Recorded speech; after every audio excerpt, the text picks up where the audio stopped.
I mean, he's doing good work here. Wait. There were things to look at. Examine the photos, examine the wall. This is the same stuff as before, right? No? The mess of notes, mementos, photos, and paperwork on the wall behind the computer reflects the daily work of Ambrose's life and hints at the story he's told you. A framed photo shows what must be Ambrose as a young man back in his Chicago days, standing proudly in front of a vintage Ford Mustang. Looks like a young Ambrose. It's hard to tell for sure with all his scarring and cosmetic reconstruction now. The young man definitely has Ambrose's big cheesy grin. He can't be more than 25 years old but already has a thick handlebar mustache. Drone Control 6, look at the Mustang. Biotech 5, scrutinize Ambrose, which I can't do. I don't know, I feel like they've locked too much of this stuff behind the skill checks. Through the general decorations you can trace his journey. A bunch of aging Chicago photographs, Seattle, the ocean from what looks like a container ship, Osaka, Japan, Singapore, Hong Kong, the residents of Hioi, plastered over everything else. Astral perception.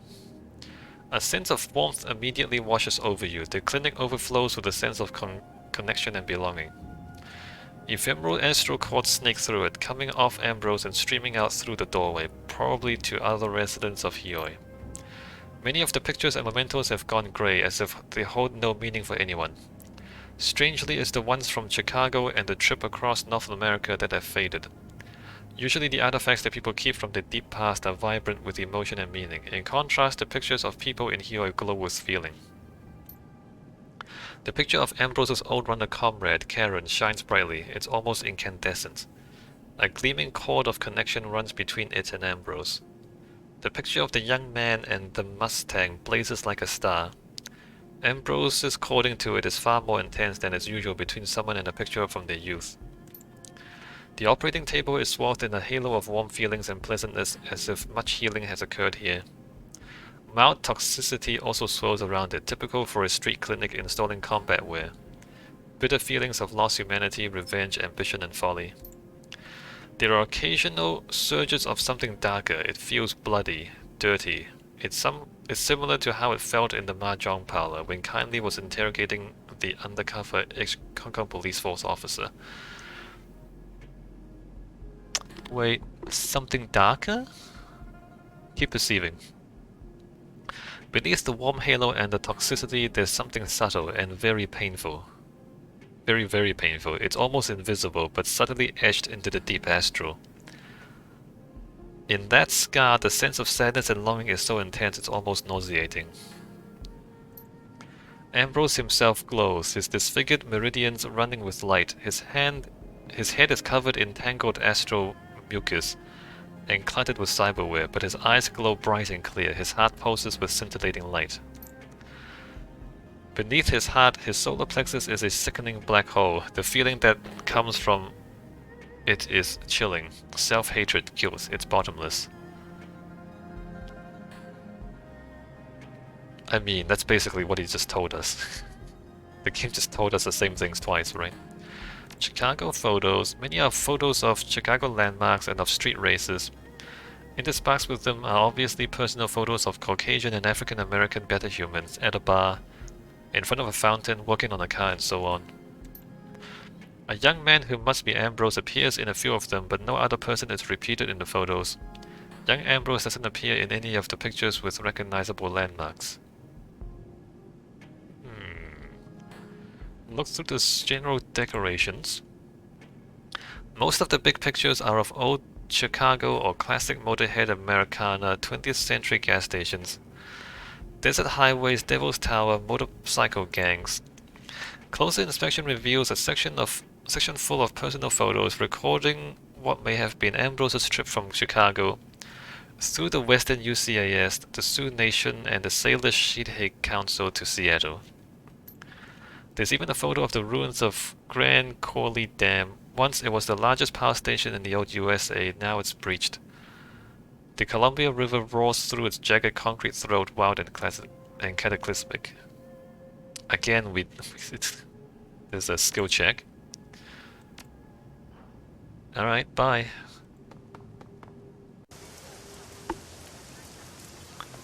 We get a point for talking to Ambrose. I guess that's the end of Ambrose's story, right? Since we got our karma point. Frederick Carfi. What are you doing, city boy? Reddy looks sullen at the club's front entrance, and sullen on the young troll takes the form of careless indifference for the force he uses to pat down and propel forward the patrons entering the place. Welcome to Club 88. No killing, no fighting, no sex trade. Careful, Freddy, you'll give someone a concussion. Or a broken rib, or a dislocated shoulder. Fuck it. What does it matter? Things might be better if I drove everyone off and shut down this place. Can't be forced to stay a bouncer if there's no bums to bounce, right? And it might just force the rest of them to take a hard look in the mirror. My ma could stop worrying about bills and inventories and all that crap. Callum could finally get out of here and save his own skin, and my ba could go back to doing what he was born to do and change his mind about me doing it too. What's the deal with Callum? What, you haven't figured it out yet? You've talked to him, right? He doesn't belong here any more than I do, but for different reasons. Callum's not hard enough to survive in a place like this. If this city doesn't kill him one night, him drinking away his worries probably will before long. Funny thing is, I thought that once I got out and made my fortune, I could set Callum up someplace nice, but that's not gonna happen now, thanks to my ba. He'd rather see us both waste away here. Your father found out about your plans. Yeah, he heard me talking to someone about how I might link up with the Hell Thunder crew. He got real mad, dragged me aside like he was trying to pull my damn arm off. Thought we might come to blows. It would be the first time since I was a kid, but I could probably kill him now if I'm not careful. But he just wanted to yell at me, so much the better for his health. He told me I was living in a fantasy land. He told me I wasn't cut out for the life I was looking to lead. He said it would get me killed. Pa. I mean, it would get you killed. Worst part, he asked me why I can't be more like my brother. It just goes to show how little he knows about us. Callum isn't even cut out for the cozy life we have here in the club. Alright, I'll leave you be.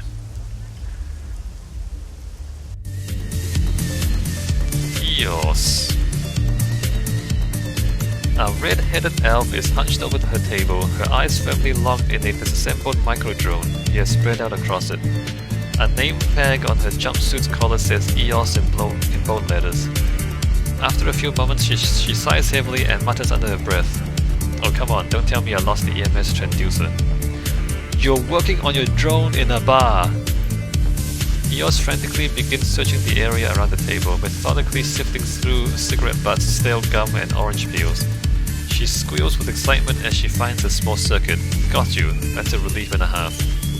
She places it gingerly in one of her pockets. As she turns her attention back to the table, she spares you a quick glance. Watch your step. I don't think anything else fell off the table, but I won't know for sure until I get this back together. Are you sure a bar is the best place to do drone repair? No, but the guy who lives next door to me is doing some kind of heavy-duty electrical work. And it's filling my apartment with static electricity. Didn't want to risk frying this little guy's guts. She leans over, peering closely at some particular part. Ah crap, this is gonna take more work than I thought. Oh well, another time. Sweeping the drone pieces up into a pile with her hands, he scoops them into one of her jumpsuit's many pockets. She turns to face you, giving you her full attention. You're Kindly's hired help, aren't you? The name's Eos. You're worried about static electricity, but you just like took the pile of parts and put them in your pocket? Nice to meet you. I'm Mr. KC. Nice to meet you. Glad to get your name. It's a lot nicer than that foreigner, which seems to be what most of the locals call you. I mean, there are several foreigners here. They need to use names if they want to differentiate between like me and Rector and Gaichu and Duncan. We're in the same line of work, you know. You ever need a rigger, look me up. Very affordable rates and I guarantee results. Why'd you become a rigger? I've always loved cars, old ones, new ones, even the beaters that are falling apart and you have to hold together with baling wire and chewing gum. I like drones too, but my first love was a 2034 Alfa Romeo Farinata. Drove that thing until the wheels fell off. Eos grinned crookedly, propping her chin up on one fist. Did some work with the Atlanta film industry at first as a stunt driver. Got paid for my first vehicle control rig. It also got me into drone rigging, since smaller projects usually need camera riggers for aerial shots. Fun times, but the pay in the CAS isn't like it is in Hollywood. It's small-scale stuff. Film work's a long way from being a Shadowrunner. Sure is, but when your mom gets sick and you can't afford to pay her medical bills, you start looking for alternatives. You turn to the shadows, you find out there's all kinds of people who want getaway drivers. Especially if the drivers also have drones fitted with high-caliber weapons. But you can't drive and shoot people at the same time, can you? Can you? I started to make a name for myself, took some jobs for the Comanche Mafia, smuggling things in and out of the Pueblo Corporate Council. Pueblo Corporate Council. Eos spreads her hands helplessly, grinning, and here I am. Once I got a taste for the adrenaline, I never looked back. Too much of a rush out here on the edge.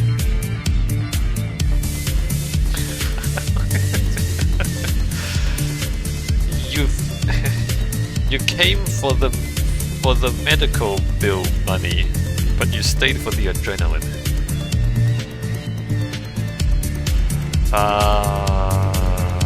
I mean, okay. How'd you get this? Hey, we kill people in this line of work. Are you sure you have the right attitude? How do you get your street name? Honestly, it's my sunny disposition, I'm not even kidding. The elf giggles to herself for a moment, head falling back as she stares towards the ceiling. I had this friend in Vegas, a real rich old money type from Dubrovnik. He'd fallen on hard times mostly because he couldn't play cards for shit. Great fixer though, because everybody loved him. He's the one who gave it to me. Eos, he said to me, your new street name should be Eos, because whenever you show up, it's like the breaking dawn in my office. Could have charmed bees out of their hives, I swear to God. Last I heard, he'd finally gotten enough money to pay his debts and get the hell back to Europe. Sure hope he did. I like to imagine him sitting on the Adriatic sipping a Negroni and reading a spy novel. You have a preferred kind of job. Eos gets a smile that spreads from ear to ear, and she leans over to whisper in a conspiratorial tone. Heist. Okay. Anytime we can get in under a ticking clock, racing against time and get away in a cloud of burning rubber, that's where it's at, for me. One of the best jobs I ever had was a run on a branch of Frankfurter Bank varying in Nice. The cops were hot on our ass as soon as we got out of the vault, because the decker had been dumped from the system before he could squash the alarm. So we rush outside, right, and our getaway car is a Skoda RK3 that I modded up with a supercharger and a kinetic energy recovery system. Didn't look like much, but man, that car could haul. We burned through those French streets like we were right out of an old Frankenheimer movie, Glorious Getaway. Any run you can walk away from is a good one. You said it, and the aftermath. Glorious. 2 weeks lounging on the beaches of Corfu, eating fresh perch you caught right on the rocks. Rivian always wanted to poach it, but come on, you gotta grill fish that fresh. 2 weeks? You did all that just for 2 weeks of lounging on the beach and then you have to go back to work? It's not very good pay, is it? Alright, later, Eos. Tapping a finger on the brow, Eos grins, see you, don't be afraid to call. Alright, I don't know if she has the right attitude for my team. Callum has calmed greatly since last time. He has once again oscillated into his more somber brooding mode. He looks almost professional as he conducts a little business with some rail-thin gangers aching for their fix. Back again, I see. What is it about this place? The music? The sweaty bodies? Or is it my messed up family that keeps bringing you back? Your messed up family. I like to keep tabs on people. It's just business. I'm not much of a dancer.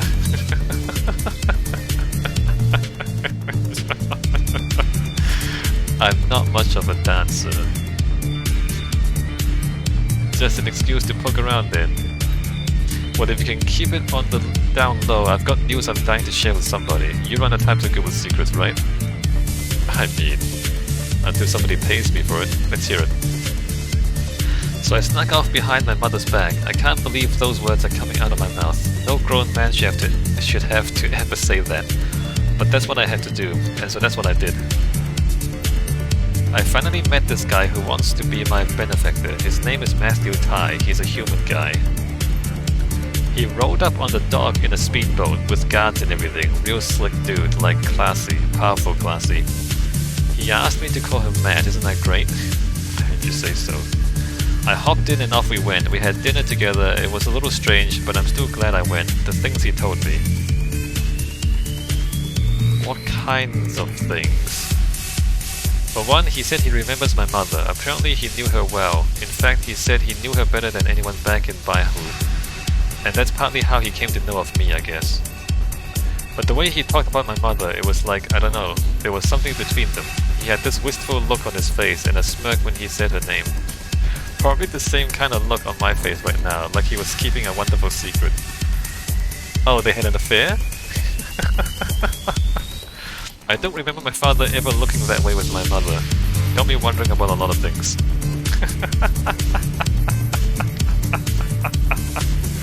How was it weird? It got weird at the end, like there was more he wanted to say but he couldn't. Maybe he didn't want to get my hopes up too high in case the whole arrangement didn't pan out, not sure. Maybe you're his son, Callum. Maybe you're a bastard child. Maybe you are his son. The strangest part by far though was when his security detail bussed our table and bagged everything we had touched. Glasses, plates, utensils, napkins. Bagged everything you touched? Mr. Tai, I mean, Matt, said it was a standard precaution for men in his position. Even the smallest genetic sample could be used to subvert biometric security systems. Or it could be used in ritual magic.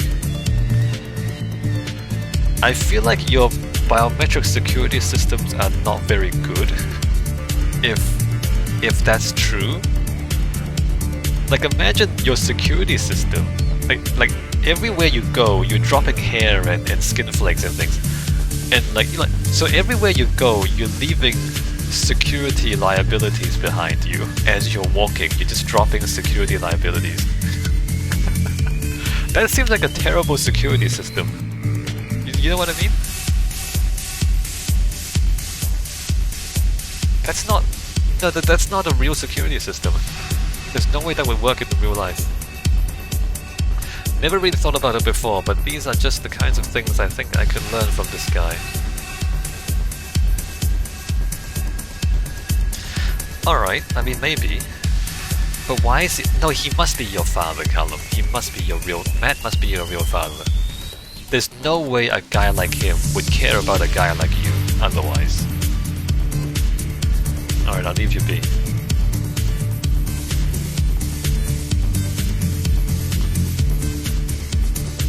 Henry Carfi paces a rut into the worn floor of Club 88. He wrings his hands, looking every bit like one trying desperately to hold on to something, but failing with every attempt.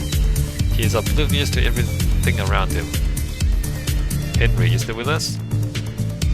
Huh? What? Oh, sorry, didn't see you there. I was just thinking. What about? Lots of things. The past, the here and now, what is and what might have been. I think about how many sailors drown every year, and how I never once came close. I think about how it might have been for Ermine if I had. Lots of things have been preying on my mind lately. Last time you mentioned an incident, care to speak about it? Truth is, I wanted to talk about it, needed to talk about it for a long time. was a first mate by then on a big rescue and salvage tug. We were steaming out into the Pacific, down towards Saipan. A big container ship had lost power and was drifting. When we were 2 days out from Hong Kong, we picked up a distress call. Our captain told us to ignore it, quoted some whooshing corporate gibberish, and ordered our rigger to change course to avoid it.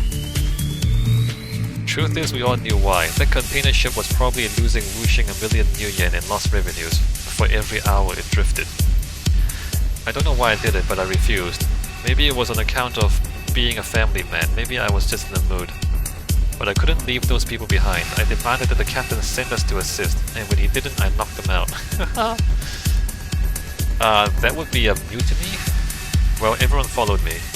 When we reached the signal, we found a small passenger ship well away from its regular route. No response to hails, so I went aboard with a small group. It's a trap, right? What we found was a horror show. Men, women and children brutally butchered, but not outright killed. Some had died from their injuries, yes, but most were just missing an arm and a leg or a foot. They wouldn't have lasted much longer, but they could have been saved. That's when we realized it was a trap. Yep. The time it would have taken us to stabilize and move those people would have given the ones responsible the chance they needed to take our boat. They meant to lure in a bigger ship. Yep. I grabbed my guys and we got out of there. At full steam, I left those people to die. They knew it as we were going. Their eyes have haunted me ever since. Well, they were dead anyway, right? They were dead anyway, Henry, because if you took the time to try to save them, the pirates would have taken your ship and then left you to die along with those guys. So no, they were dead anyway, Henry. So that was the end of my career. Whooshing let me go nice and quiet with a hush package. The law of the sea still applies. You've got to help ships in distress when you can. Whooshing didn't want anyone to know the captain of their rescue tugboat had tried to violate that. Irvine thinks I retired for the boys and her. She wouldn't be able to look at me if she knew the truth. No, Henry, no, I mean, yes, you left them to die, but if you didn't leave them to die, you'd be dead, and they would also be dead. Like, they'd be dead anyway. How are things between you and Hermine? Not great, to be honest. It's true what the voice in my dreams has been saying. Hermine doesn't need me. I'm useless around here. Better that I just stay out of her way, but it's more than that. We've had our share of problems over the years. Me and my being absent for long stretches, her being left alone, fending for herself while I was away. It wasn't easy for her, and I think she sometimes sought comfort elsewhere. I think she did, Henry. I don't know who, and I don't know exactly when, but I can't help thinking it. I look at Cullum sometimes. I always love him, but I also always wonder. It'd hardly be the worst thing that ever happened to me, but even so. Maybe. You know what, Henry? Henry, you should get yourself a boat, and you should take Frederick out onto the ocean. Because Frederick is gonna join some pirates if you don't. So you take a boat out, and you go spend some time on the ocean with Frederick, and you show him what it's like out there. Callum should go and like get to know his real father.